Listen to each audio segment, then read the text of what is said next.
Assalamualaikum warahmatullahi wabarakatuh. Selamat gini hari. Selamat berjumpa lagi dengan saya di channel Indo Hobi Catur. Apa kabar para pecinta catur di seluruh Indonesia?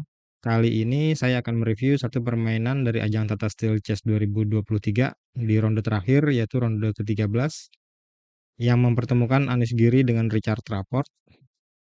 Oke, tanpa berlama-lama mari kita lihat permainannya. Anies Giri membuka dengan pion ke E4, lalu pion ke C5, pembukaan Sisilia, kuda ke F3, pion ke D6, pion ke D4, lalu pion C memakan pion di D4, kuda memakan pion di D4, lalu kuda ke F6, kuda ke C3, kuda ke C6, lalu gajah ke G5. Ini adalah variasi Richter-Rauser, kemudian pion ke G6, varian naga dari Rapport, lalu gajah memakan kuda di F6, pion E memakan gajah di F6, lalu gajah ke B5. Gajah ke D7 menjaga petak C6, gajah ke C4, lalu gajah ke G7. Kuda memakan kuda di C6 dan gajah memakan kuda di C6. Lalu dilanjut kedua pemain rokade, putih rokade dan hitam rokade. Menteri ke D3 melindungi pion di E4 dan menghubungkan kedua benteng.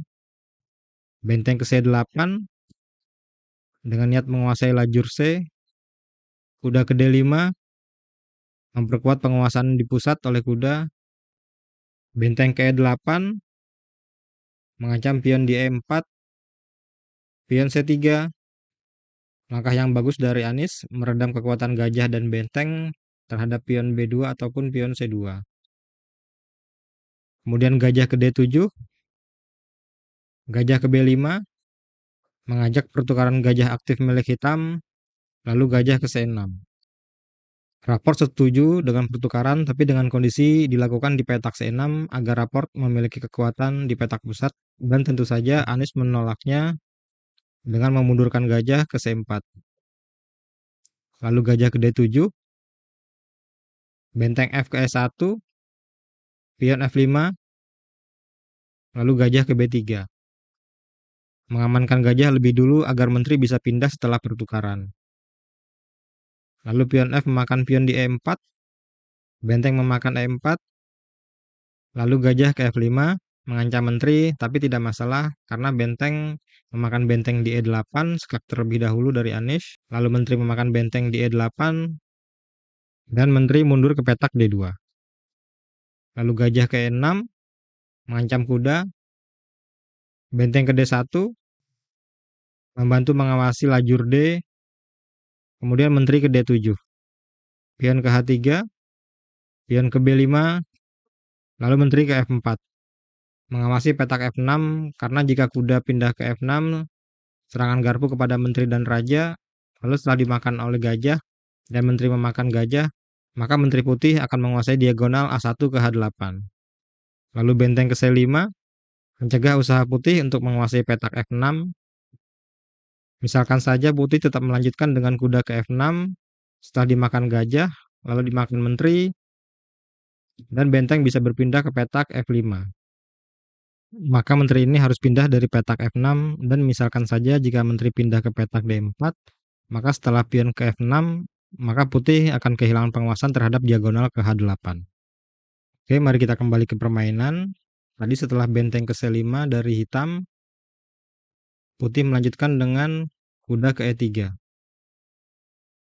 Lalu gajah ke E5, mengancam menteri, menteri ke E4, raja ke G7, lalu pion F4, mengusir gajah, gajah mundur ke F6, lalu pion G4, menambah tekanan pada sayap raja hitam, lalu pion H6, melindungi petak G5, gajah ke D5, menutup penguasaan benteng di baris kelima, gajah memakan gajah di D5, lalu kuda memakan gajah di D5, benteng ke C4, mengancam menteri, menteri mundur ke F3, lalu menteri ke E6, dan pion F5, mengancam menteri, pion G memakan pion di F5, kemudian kuda ke F4, mengancam menteri, lalu menteri ke petak E5, menyerang kuda di petak F4, dan sekaligus tetap menjaga pion di D6.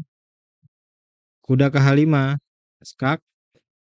Di sini raport harusnya jalan raja ke baris 8, tapi raport malah membuat langkah blunder dengan raja ke G6, dan Anish yang melihat langkah dari raport ini juga heran, lalu Anish melangkahkan bentengnya ke D6.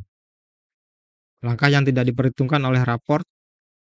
Tentunya jika raport memilih untuk mengambil benteng, lalu ini skakmat oleh menteri di petak F5.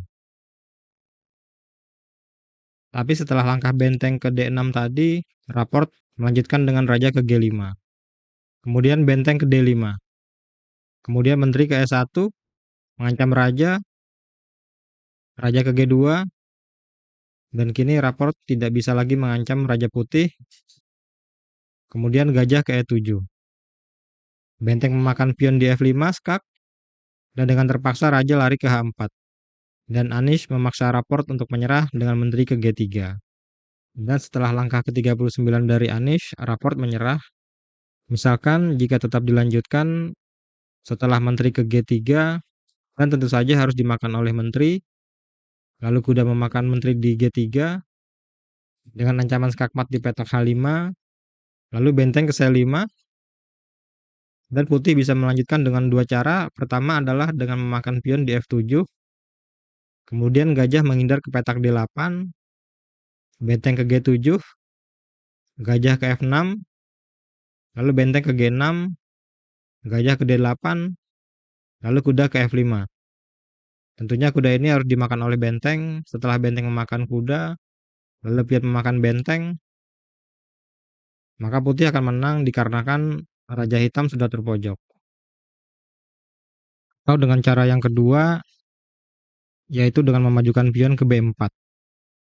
Lalu benteng ke F5, memakan benteng, kuda memakan benteng di F5, skak, raja ke G5, lalu kuda memakan gajah di E7. Dengan kondisi ini, putih pasti menang. Oke, sekian saja review dari saya. Dan selamat buat Anish Giri yang akhirnya keluar sebagai pemenang dalam ajang ini setelah sebelumnya 5 kali menjadi runner-up.